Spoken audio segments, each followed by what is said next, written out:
और हमारे भाई शरद नारायण प्रोफेसर जी, इन सभी की रचना बहुत अच्छी रही। सभी ने एक से बढ़कर एक रचना सुनाई। और सबसे बड़ी बात, आज सीता नवमी और आज ही के दिन आज की नारी पर आपने काव्य गोष्ठी रखी। आज ही के दिन इस धरा पर धरा की पुत्री का अवतरण हुआ था। और सीता माता हमारी सबकी आदर्श, हम सभी चाहते हैं कि हम उनके नक्शे कदम पर चलें, उनको आदर्श माने अपना। और आगे बढ़ने के लिए हमें कोई ना कोई आइडियल लेके बढ़ना चलना पड़ता है। कोई तो आधार स्तंभ होता है। इसलिए जो हमारी हमसे पहले जो हमारी पूजनीय आदरणीय रहे हैं, चाहे गार्गी हो, लोपामुद्रा हो, सावित्री हो, सीता हो, तो हम उनको जो है अपना आदर्श मान के चलते हैं। नारी किसी से कम नहीं है और नारी की किसी से तुलना भी नहीं है, क्योंकि नारी अनुपम है, अतुलनीय है। वह सर्वश्रेष्ठ है और सर्वश्रेष्ठ रहेगी। उसे किसी से बराबरी करने की जरूरत नहीं है। नारी कमजोर नहीं है, लेकिन नारी में सहन शक्ति है। उसे उसकी कमजोरी नहीं समझिए। जब कभी कोई एक ऐसी परिस्थिति आ जाती है तो वो मौन धारण कर लेती है। मौन धारण में इतनी शक्ति होती है कि वो पत्थर को भी फोड़ देती है। वो मौन धारण इसलिए करती है कि उसका परिवार न टूटे, उसके अपनों को दुख ना हो। इसलिए वो मौन धारण करके उस घटना को सहज रूप से अपने परिवार को बचाने की खासियत सह जाती है। जो पारिवारिक विवाद होते या कुछ ऐसी बातें होती कि जहां उसका बोलना जरूरी होता, नहीं बोल पाती है, तो इसलिए कि वो जानती है कि तोड़ने में 2 मिनट लगेंगे, लेकिन जोड़ने में पूरी जिंदगी लग जाती है। उसने कितने प्रयासों से उस परिवार को सहेजा है, संभाला है। परिवार बनाने में नारी की अहम भूमिका होती है। घर नारी से बनता है। नारी एक ऐसी शक्ति है, चाहे तो नरक बना दे, चाहे स्वर्ग बना दे। एक छोटा सा दृष्टांत है कि जब एक व्यक्ति मरकर वहां गया स्वर्ग में, तो उसके पाप इतने ज्यादा थे कि स्वर्ग ने भी उसके लिए अपना दरवाजा बंद कर दिया। तब चित्रगुप्त जी ने पूछा कि इसके पाप तो इतने ज्यादा हैं कि नरक ने भी कह दिया यहाँ नहीं भेजना, फिर बोझा क्या किया जाए। तो उसने कहा ऐसा है, किसी कर्कशा स्त्री के भाग्य में इसको डाल दो, वहां इसके कर्मों का पूरा वो हो जाएगा, क्षरण हो जाएगा, और फिर उस नारी के कर्म फल के कारण ये पुनः स्वर्ग का अधिकारी बन जाएगा। नारी में वो शक्ति है कि उसके कर्म फल को भी मैट सकती है। इसका जीता जागता उदाहरण सावित्री है, जिन्होंने उनकी मृत्यु को भी टालकर यमराज से उनके प्राणों को वापस ला दिया था। तो इसलिए नारी का गुणगान जितना किया जाए उतना कम है। वो बात अलग है कि नारी देवी नहीं बनना चाहती, वो नारी बन के रहना चाहती, क्योंकि वो युग चला गया।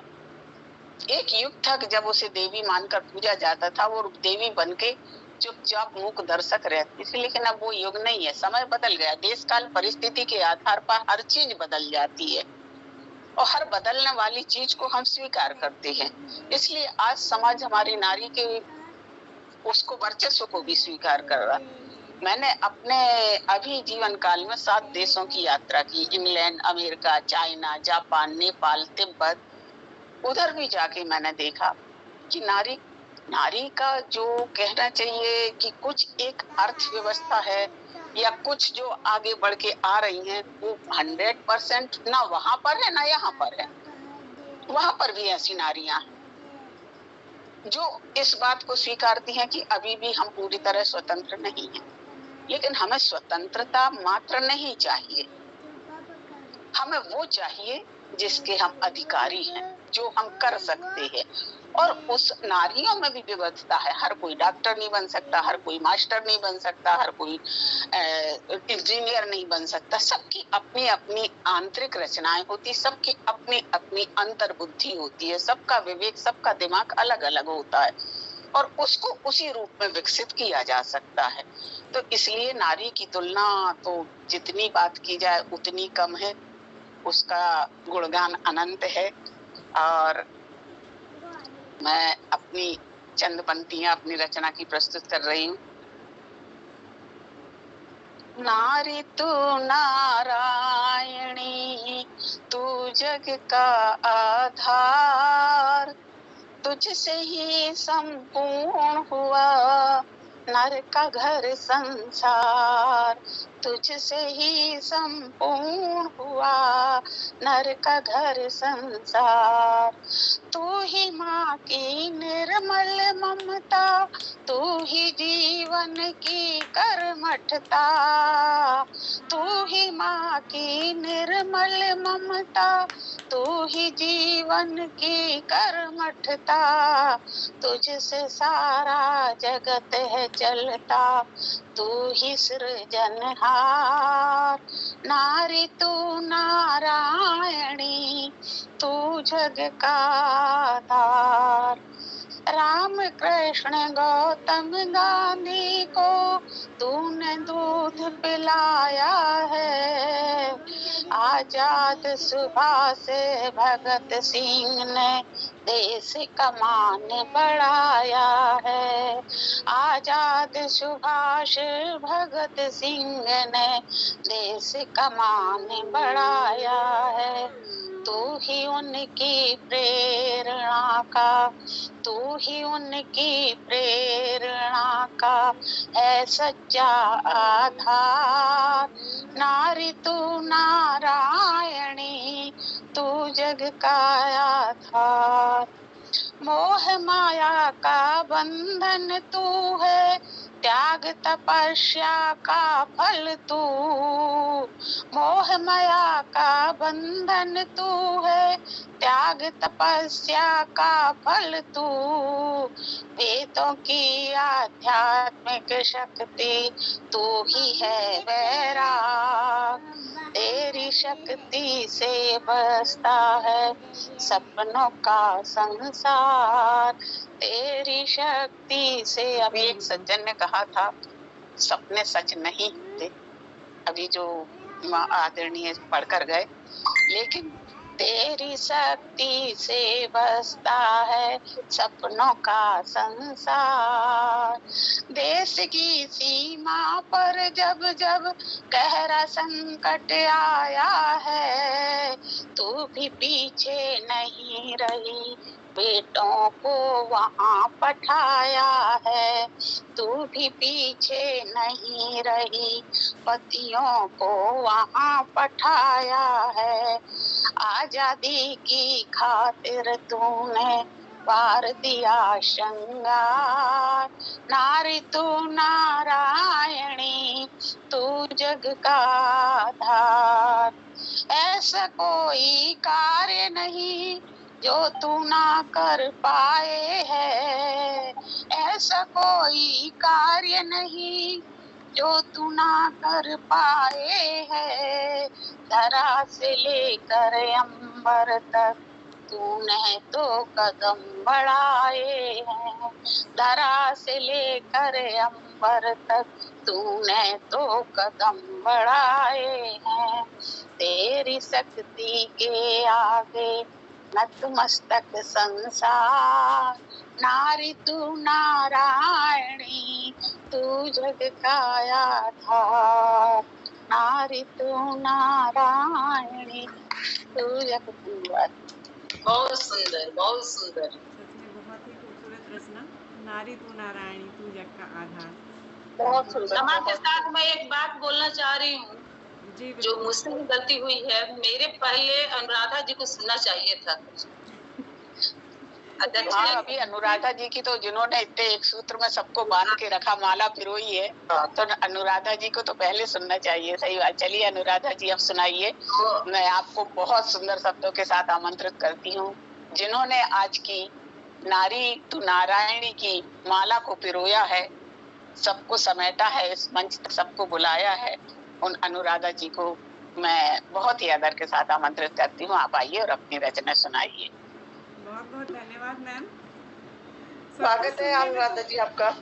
बहुत बहुत धन्यवाद। और आपका आदेश है और मधुबाला मैम का आदेश है तो सुनाना पड़ेगा, बिल्कुल सुनाएंगे। मैंने जो इसमें एक भेजा था, मेरा आगम करके मैंने एक रचना लिखी थी, एक बेटी की क्या भावना होती है, वही मैंने कुछ चंद पंक्तियाँ लिखी थी।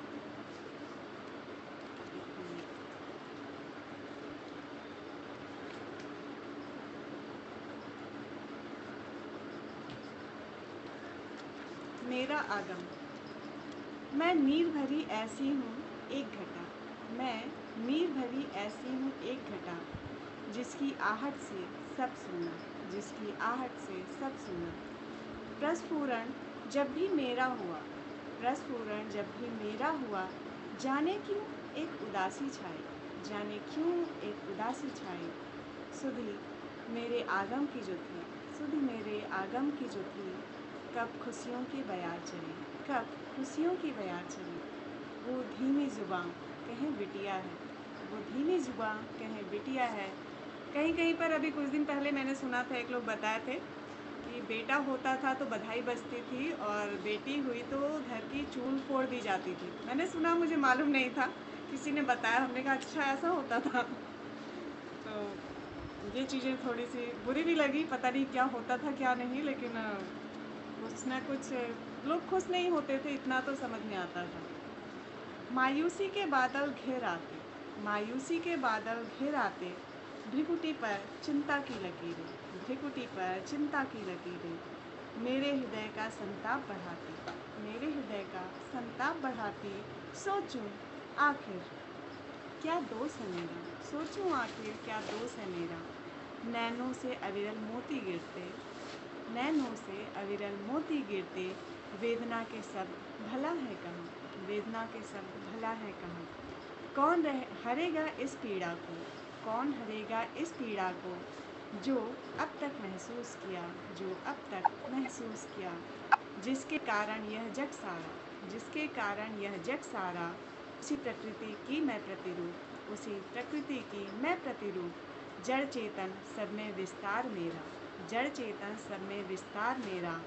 आज स्वयं की तलाश चली, आज स्वयं की तलाश चली। मानव तन में महिषासुर खड़े, मानव तन में महिषासुर खड़े, रूप अनेक धर लेते प्रतिपल, रूप अनेक धर लेते प्रतिपल। आदिशक्ति का आह्वान किया, आदिशक्ति का आह्वान किया, माँ शक्ति दो मैं विजय कर दूँ, माँ शक्ति दो मैं विजय कर दूँ। तो ये थी मेरी रचना मेरा आगम। तो बहुत बहुत धन्यवाद। बहुत खूबसूरत रचना, बहुत खूबसूरत। बहुत बहुत धन्यवाद मैम। बस कुछ मन के भाव हैं, लगता है कि क्या सोचती होगी एक बेटी, वही चीज़ें बस उतर आई थी कागज़ पे। रचना वही है जब मन के भाव से निकलती है। अच्छी रचना बिल्कुल सुनाई आपने बेटी के भावों को लेकर। बहुत बहुत धन्यवाद। अब मैं सबसे विदा लेती, सबको नमन। कभी फिर मुलाकात करेंगे हम आपसे। बिल्कुल शीघ्र ही मिलेंगे हम लोग फिर से। और आज आप सभी लोग इस पटल पे आए, इसकी शोभा बढ़ाए, उसके लिए बहुत बहुत आभार, बहुत बहुत धन्यवाद सभी को। शुभ संध्या, धन्यवाद। नमस्कार। नमस्कार।